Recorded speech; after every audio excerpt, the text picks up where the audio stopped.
할렐루야. 한없는 사랑으로 우리를 품어주시고 붙들어주시고 지켜주시고 인도해주신 우리 주님의 사랑을 향하여 할렐루야 찬양돼서 영광 돌렸습니다. 우리 주님께서 영광 중에 받아주신 줄로 믿습니다.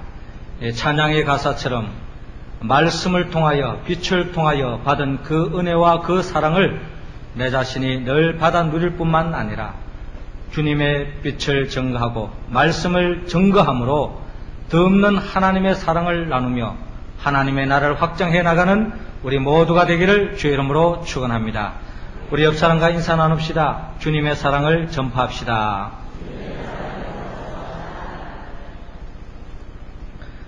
몇 주간 계속 주일마다 비가 와서 너무나도 날씨가 꾸물꾸물했는데요. 오랜만에 화창한 날씨가 열렸습니다. 물론 더움이 또 다가오겠지만 그럼에도 불구하고 장마 속에 이 화창한 날씨가 우리의 마음을 더없이 밝게 하는 것 같습니다. 이 환한 장마가 그치고 밝아오는 이 태양처럼 하나님의 영광의 빛이 여러분들의 심령 속에 충만히 임하여서 더없이 밝고 행복한 한 주간 이어지는 삶이 다 될 수 있기를 주의 이름으로 축원합니다. 지난 주간에는 전 세계 과학계를 흥분시키는 기사가 실렸습니다. 그것은 다름이 아니라 러시아 시베리아에서 새끼 매머드 한 마리가 발견되었다는 것입니다. 이 새끼 매머드, 즉 맘모스는 지난 5월 시베리아 영구 동토층에서 한 순록 몰입꾼에 의해서 발견되었습니다. 몸 길이가 130cm, 몸무게가 50kg, 생후 6개월 된 미만의 암컷으로 추정되는 이 매머드는 약 1만 년 전에 빙하기 때에 죽은 것으로 추정되고 있습니다. 무엇보다도 과학계에 관심을 끌고 있는 것은 완벽한 보존 상태 때문에 몸통은 물론 눈동자도 멀쩡하고 심지어 털까지 남아있는 상태라는 것입니다.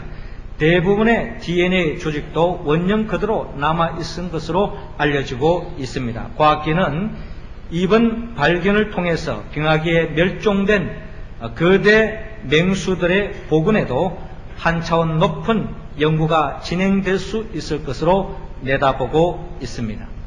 지구촌에 죽은 줄로 멸종된 것으로 생각했던 이 맘모스, 이 매머드 이 생명체가 다시 살아나고 존재할 수 있다면 그런 이야기는 결국 더없는 신비로운 이야기요 우리 모두를 놀라게 하며 신나는 이야기에 속하는 것을 우리가 볼 수 있습니다.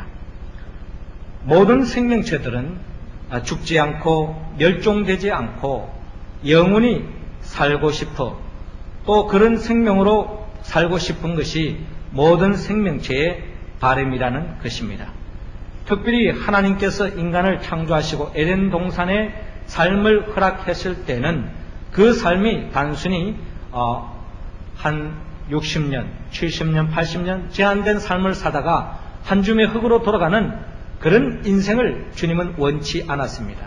에덴 동산에서 하나님의 생명을 품고 영생복락하며 영원토록 사는 것, 하나님의 생명으로 하나님의 나라에서 영원히 사는 것, 이것이 바로 하나님 아버지의 마음이요 바람이었다는 것입니다. 그러나 인간이 범죄한 이후로 그 생명을 상실한 채 죽음을 향하여 달려갈 수밖에 없는 존재로 저와 여러분들은 전락하고 말았는데, 오늘 성경의 본문은 이처럼 죽음을 향하여 나아갈 수밖에 없는 그 한 인생이 예수님께 나와서 질문합니다.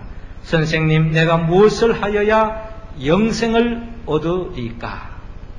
이 말씀을 문자 그대로 풀어본다면 이 땅에서 죽지 않고 영원히 살 수 있는 길이 어디 있겠습니까? 라고 하는 그런 생물학적인 질문도 이어지겠지만, 그보다 더 궁극적인 질문의 내용은, 영적인 의미는 결국 하나님의 생명을 품고 이 땅에서 하나님의 나라를 누리면서 영생복락할 수 있는 길이 어디 있겠습니까? 하는 질문으로 이어진다는 것입니다. 쉽게 표현해 본다면 우리의 생활 속에 사랑하는 님과 그 사랑하는 관계를 끊어지지 않고 그 사랑을 영원토록 지속해 가면서 그 사랑 속에 더없는 행복한 삶을 살기를 원하는 것이 사랑하는 연인의 마음이요, 사랑하는 부부와 사랑하는 가족 간의 마음 아니겠습니까? 가족 속에 넘치는 그 행복, 가족 속에 넘치는 그 사랑, 가족 속에 넘치는 그 건강, 그 모든 것들이 끊어지지 않고 영원히 보존되어지기를 바라는 마음은 우리 모두의 마음일 것입니다. 특별히 우리 교회 공동체 속에도 주님이 주시는 그 평안, 주님이 주시는 그 사랑으로 우리 교회 공동체가 흔들리지 않고 영원토록 주님이 오시는 그날까지 변치 않게 든든히 세워지기를 바라는 마음, 이 또한 영생을 갈망하는 모든 인간의 마음이요, 가정의 마음이요, 교회의 바람이라는 것입니다. 그렇다면 오늘 성경이 말하는 이 영생, 하나님의 생명을 품고 하나님의 나라의 기쁨을 누리면서 영원토록 행복한 삶을 살 수 있는 길은 그러면 어디에 있습니까? 오늘 성경은 우리에게 말씀합니다. 특별히 우리가 영원한 생명을 누리며 살기 위해서는 오늘 본문 25절에서 27절을 통하여 예수님을 사랑하라 라고 말씀하고 있습니다. 우리 25절 말씀 우리 다 같이 읽겠습니다. 시작. 어떤 율법사가 일어나 예수를 시험하여 가로되 선생님, 내가 무엇을 하여야 영생을 얻으리까? 아멘. 저를 따라하시기 바랍니다.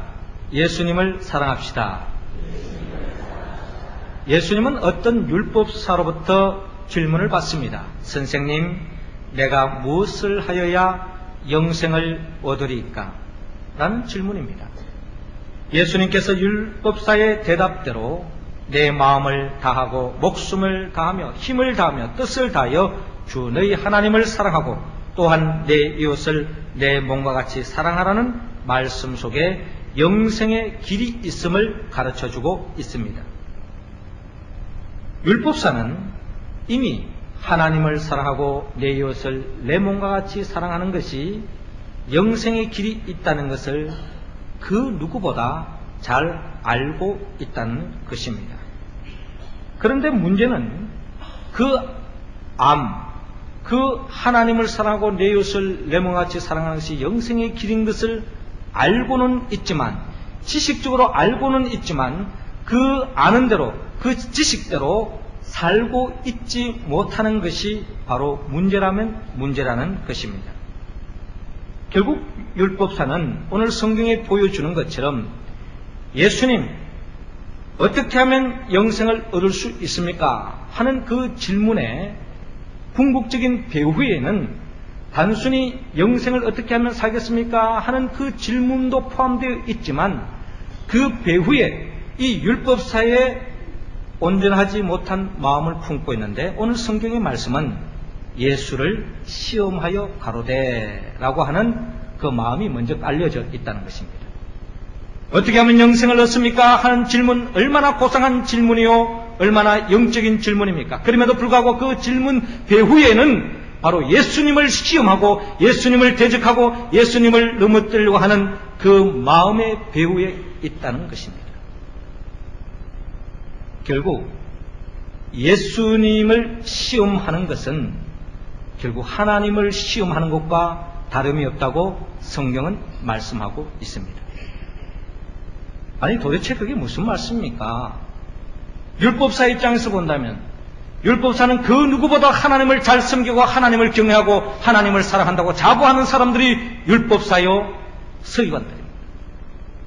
그런데 오늘 성경의 관점에서 바라보면 이 율법사는 엄청난 오류를 범하고 있다는 것입니다. 하나님을 그 누구보다 사랑하고 있지만 하나님께서 보내신 독생자 예수 그리스도를 시험하고 예수 그리스도를 넘어뜨리려고 하는 계략을 품고 있는 이 모습을 바라볼 때 성경은 이 율법사를 향하여 진정 하나님을 사랑하는 존재라고 성경은 말하지 않습니다. 결국 하나님을 시험하고 하나님을 적대하고 하나님의 마음을 못을 박는 거스리는 대적적인 행위를 하고 있는 것이 이 율법사의 모습이라는 것을 우리는 바라봐야 합니다. 특별히 오늘 본문에 기록되는 누가복음 10장에 보면 예수님께서 이런 말씀을 하셨습니다. 너희 말을 듣는 자는 곧 내 말을 듣는 것이요 너희를 저버리는 자는 곧 나를 저버리는 것이요 나를 저버리는 자는 나 보내신 이를 저버리는 것이니라 말씀하셨습니다. 이 말씀의 의미가 뭡니까? 예수님께서 제자들을 보내면서 제자들의 주의 복음 들고 나아가는데 그 복음 들고 모두가 다 환영하고 영접하고 아멘으로 받아들이면 얼마나 좋습니까? 그게 생명의 역사가 나고 하나님의 나라 확장되지 않겠습니까? 그런데도 불구하고 예수님의 제자들이 주의 복음을 들고 갈 때 그 말씀을 영접하지 않고 받아들이지 않고 은혜가 되니 안 되니 그 말씀을 대적하고 정면으로 도적해 올 때 그것이 제자들에게만 향하는 것이 아니라 결국 예수님의 제자를 보내신 예수님을 저버리는 것이요, 궁극적으로 예수님을 보내신 하나님을 저버리는 것과 동일하다고 성경은 우리에게 말씀하고 있습니다. 율법사가 예수님을 시험하고 넘어뜨리는 것은 결국 하나님을 시험하는 것과 하나님을 넘어뜨리려고 하는 것과 다름이 없습니다. 예수님을 대적하는 사람이 결국 하나님을 대적합니다. 나아가 예수님 믿고 의지하는 사람을 대적하는 것이 결국 예수님과 나아가 하나님을 대적하는 것과 같다는 것입니다. 아마도 율법사 입장에서 본다면 이 말을 들려주온다면 아닙니다. 제가 어떻게 하나님을 제가 거역하고 대적합니까? 있을 수 없는 이야기입니다라고 그 누구보다 목청 돋고 항변할 것입니다. 그럼에도 불구하고 성경의 관점에는 분명히 하나님을 적대하고 있다는 것입니다. 한 번은 사도 요한이, 사도 바울이 되기 전에 이 사울이 사도행전 9장에 보면은 그가 다메섹 도상을 향하여서 달려가고 있습니다. 그가 다메섹 도상을 향하여 달려가는 이유는 예수 그리스도를 믿는 자를, 예수 그리스도의 도를 믿는 자들을 핍박하고 그들을 잡아서 감옥에 넣는 것, 그것이 바로 사울은 하나님께 영광인 줄 알았습니다. 하나님의 영광을 위해서 예수 그리스도를 믿는 사람, 그 도를 쫓는 자를 잡아서 감옥에 넣고 그들을 죽이는데 앞장서는 것이 가장 하나님께 영광인 줄로 사울은 생각했다는 것입니다. 그런데 다메섹 도상에서 큰 빛 대신 부활하신 주님의 그 광채 앞에 그가 꼬꾸러집니다. 꼬꾸러지면서 하늘에서 음성이 들려옵니다. 사울아 사울아 내가 어찌하여 나를 핍박하느냐라고 하늘의 음성이 들려옵니다. 그때 사울은 도대체 주여 누이시 오니까, 그때 예수님께서 자기의 정체성을 밝히고 있습니다. 나는 내가 핍박하는 예수다. 나는 내가 핍박하는 예수다. 도대체 무슨 말씀입니까?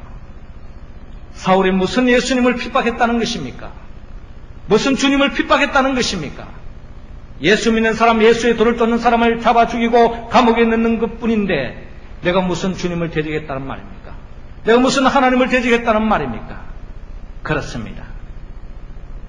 결국 예수 그리스도를 믿는 사람, 성도들을, 교회를 핍박하는 사람이 결국 예수님을 적대하는 것이요, 하나님을 대적하는 것이요, 궁극적으로 하나님을 사랑하지 않는 사람의 특징이라는 것입니다. 이 사람은 결국 영생을 얻을 수 없습니다. 하나님의 나라를 맛볼 수 없습니다. 하나님의 나라와 동떨어진 불행 속에, 마귀의 올무에 빠져서 저주 속에, 절망 속에 살아갈 뿐만 아니라 그에게 단지 한 가지 일이 있다면 많은 영혼을 죄짓게 해서 미혹의 영으로서 많은 사람들을 죽음의 구름틀로 함께 끌고 가고자 하는 것이 마귀의 계략이요, 마귀에 빠진 사람들의 전략 아니겠습니까? 그렇기 때문에 저와 여러분들은 하나님을 얼마나 사랑하느냐 그 기준은 딴 데 두지 마시고 내가 얼마나 예수를 사랑하느냐, 사랑하지 않느냐, 여기에 하나님을 사랑하는 것과 사랑하지 않는 기준이 성경은 신구약을 통하여서 우리에게 결론적으로 말씀하고 있습니다.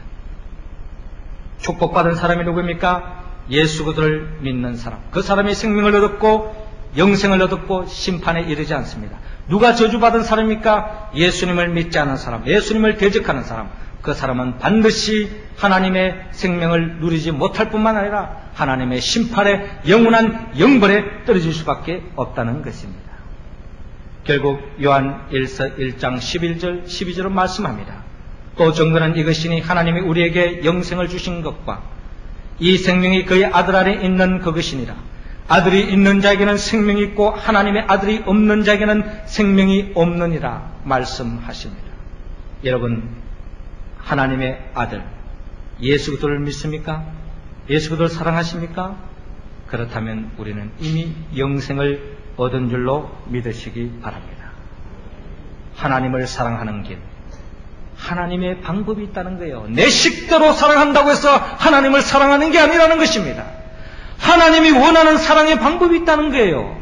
내가 아무리 하나님을 사랑하고 하나님을 위하여 열정적으로 헌신하고 봉사하지만 하나님이 원하는 사랑의 방법론이 분명히 있다는 것입니다.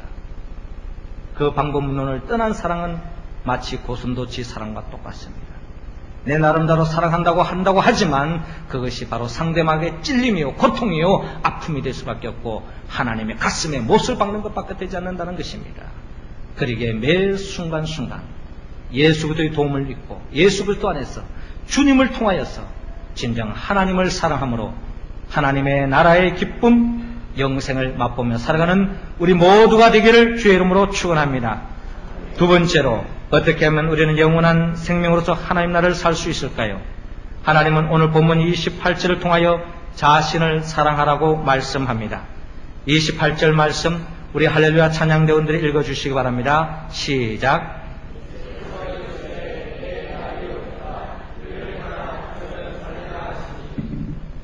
아멘.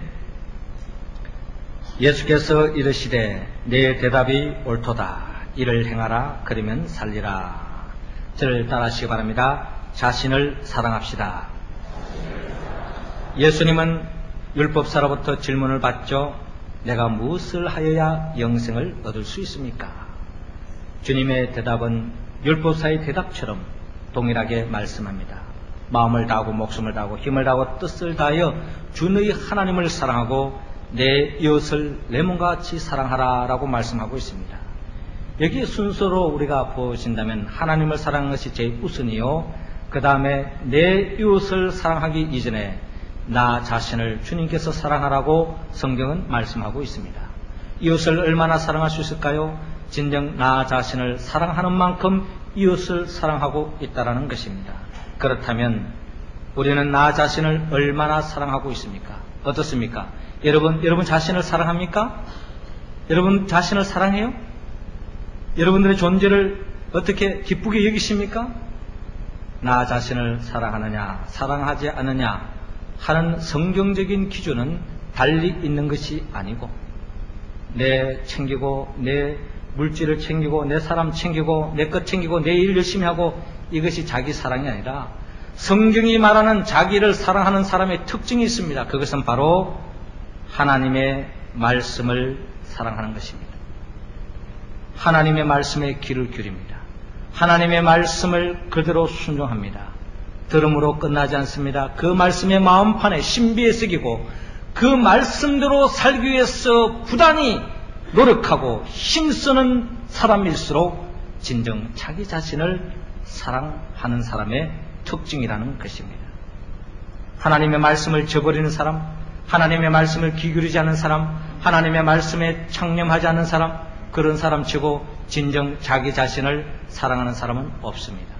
세상적인 가치로 본다면, 세상적인 눈으로 보면 저 사람 자기 엄청 사랑한다, 자기를 엄청 위한다라고 생각하지만 궁극적으로 하나님의 말씀대로 살지 않는 사람은 진정 자기를 사랑하지 않는 사람입니다.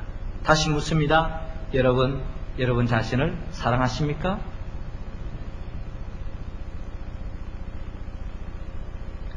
시편 1편은 진정 자기를 사랑하는 사람이 바로 복 있는 사람이라고 말하는데, 복 있는 사람은 악인의 길을 쫓지 않으며 죄인의 길에 서지 않으며 오만한 자리에 자지 않지 아니하고 오직 여호와의 율법을 주야로 묵상하는 자로다. 자신을 사랑하는 사람은 하나님의 말씀을 주야로 묵상한다는 거예요. 그리고 주야로 묵상하는 사람은 마치 그 인생이 시냇가에 심겨진 나무와 같아서 시절을 쫓아 가시를 맺으며 그 잎사귀가 마르지 않고 그 행사가 다 형통하며 복된 인생을 살아갈 수 있는데, 악인은 그렇지 않다는 것입니다. 자기를 사랑하지 않은 사람, 하나님의 말씀을 가까이 하지 않고 하나님의 말씀대로 살지 않고 하나님의 뜻을 거역하며 사는 그 인생은 바로 성경은 악인이라고 표현하는데, 악인은 그렇지 않으며 오직 바람에 나는 겨와 같도다. 그러므로 악인이 심판을 견디지 못하며 죄인이 의인의 해중에 들지 못하리로다. 대저 의인은 길은 여호와께서 인정하시나 악인의 길은 망하리로다. 여러분 자신을 사랑합니까? 하나님의 말씀을 사랑하십시오. 그 길이 주님께서 인정받는 길이요, 주 안에서 복받는 길이요, 주 안에서 시냇가에 심겨진 나무처럼 부족함이 없는 인생으로 나아갈 수 있습니다. 그러기에 잠언서 3장 1절에서 10절을 통하여 하나님께서는 아버지의 심정으로 자식에게 들려주는 것처럼 내 아들아 나의 법을 잊어버리지 말고 내 마음으로 나의 명령을 지키라. 그리하면 그것이 너로 장수하여 많은 해를 누리게 하며 평강을 더하게 하리라. 인자와 진리로 내게서 떠나지 않게 하고 그것을 내 목에 매며 내 마음판에 새기라. 그리하면 내가 하나님과 사람 앞에 은총과 귀중히 여김을 받으리라. 너는 마음을 다하여 여호와를 의뢰하고 내 명철을 의지하지 말라. 너는 범사의 그를 인정하라. 그리하면 내 길을 기도하시라. 스스로 지혜롭게 여기지 말지어다. 여호와를 경외하며 악을 떠날지어다. 이것이 내 몸에 양약이 되어 내 골수로 윤택하게 하리라. 내 재물과 내 소산의 처음 익은 열매로 여호와를 공경하라. 그리하면 내 창고가 가득히 차고 내 젖들에 새 포도즙이 넘치리라. 아멘. 그렇습니다. 하나님의 말씀을 진정 사랑하는 사람, 하나님의 은총이 임합니다. 귀중히 여김을 받습니다. 윤택해집니다. 덧없는 행복된 인생을 살아갈 수 있다는 것입니다. 요즘 많은 사람들이 자기 건강 챙기고 다이어트 하는데 힘쓰고 있습니다. 얼마나 거기에 열중하는지 모릅니다. 자기 외모를 갖추는 데서, 육신의 몸을 가꾸는 데서 얼마나 투자하는지 모릅니다. 그러나 진작 내 영혼을 가꾸는 데서는 얼마나 투자하고 있습니까? 아직도 매일 성경 사지 않은 분 계십니까? 아직도 큐티하지 않은 분 계십니까? 목사의 바람은 뭘까요? 우리 성도들이 잘 되기를 원합니다. 진정 복되기를 원합니다. 그 길은 멀리 있지 않습니다. 성경은 바로 하나님의 말씀을 사랑하고 그 말씀대로 살아라라는 것입니다. 오늘 예수님께서는 진정 이 율법사를 향하여서 내 대답이 옳도다, 이를 행하라, 그러면 살리라 말씀하지 않습니까? 이 말을 예수님이 왜 말하고 있습니까? 계속 반복적으로 주님이 하시는 말씀은 네가 알기는 아는데 행하지 않고 있구나. 하나님의 말씀을 듣기는 들어서 많이 아는 것 같은데 그 말씀대로 살고 있지 않구나. 그렇기 때문에 네게는 진정한 하나님의 복이 임할 수 없다. 영생을 이룰 수 없다. 영생을 이루기를 원하느냐? 하나님의 말씀을 아는 대로 순종하고 지켜라 라고 하는 말씀이 주님의 말씀입니다. 여러분, 우리는 나 자신을 사랑해야 합니다. 나 자신을 사랑하는 만큼 이웃을 사랑할 수 있습니다. 나 자신을 사랑하는 만큼 남편을 사랑할 수 있고, 아내를 사랑할 수 있고, 자녀를 사랑할 수 있고, 내 맡긴 영혼을 사랑할 수 있습니다. 그러기 위해서는 더욱더 하나님의 말씀을 아멘으로 받아들이고 그 말씀에 준행하여서 하나님의 복을 누리고 그 넉넉한 행복한 삶으로 모든 사람들을 베풀어주고 남는 복된 인생을 살아가는 우리 모두가 되기를 주의 이름으로 축원합니다. 세 번째로, 우리가 어떻게 영원한 생명으로 하나님 나라를 살 수 있을까요? 하나님은 오늘 본문 29절에서 37절을 통하여 이웃을 사랑하라고 말씀합니다. 37절 말씀 우리 다 같이 읽습니다. 시작.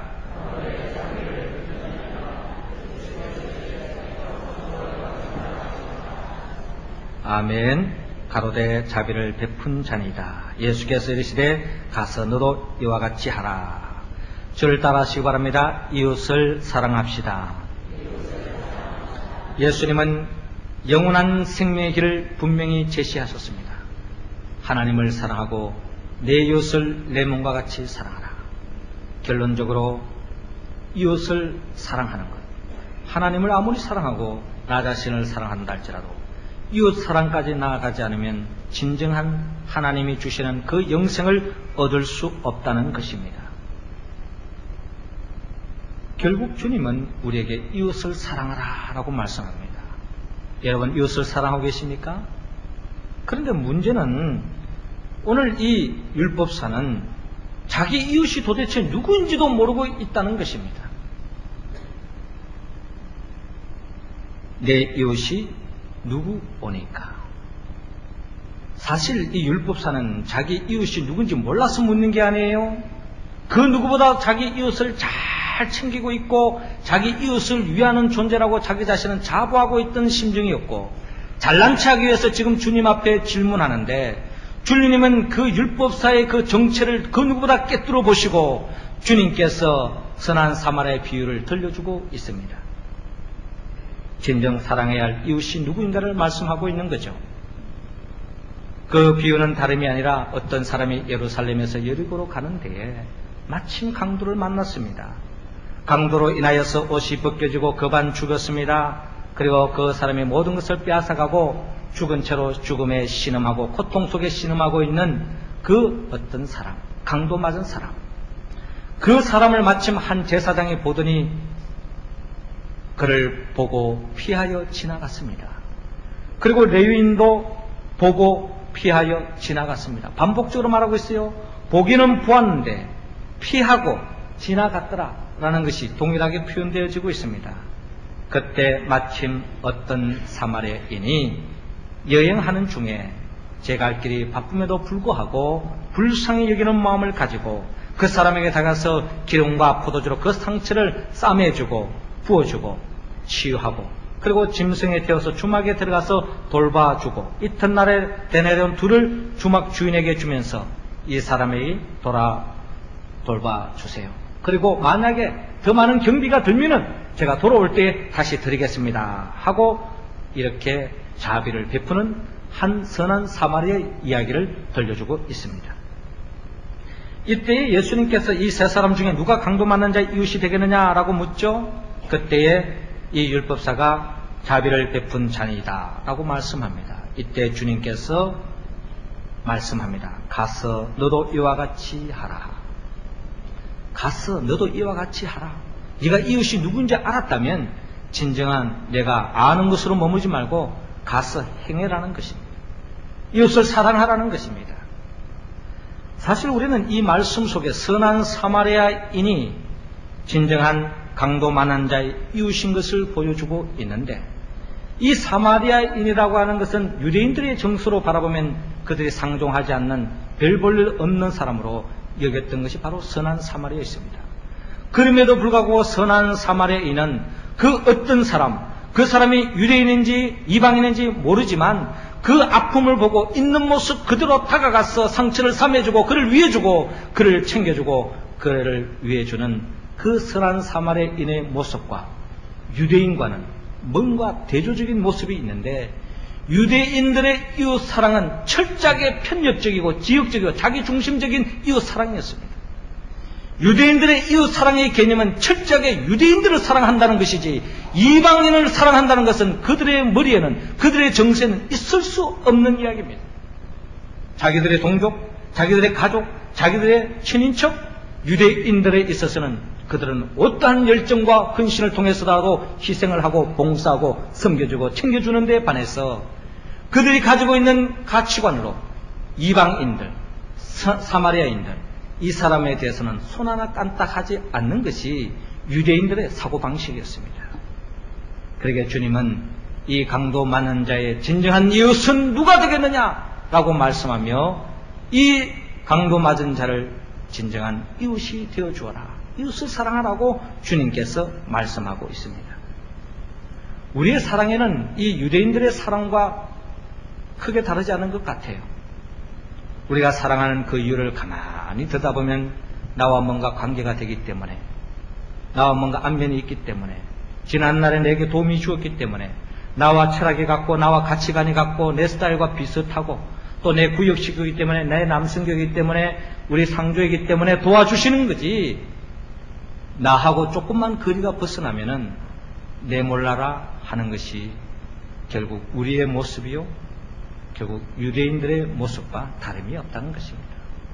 이렇게 설교하는 이 한 목사도 예외가 아니라는 겁니다.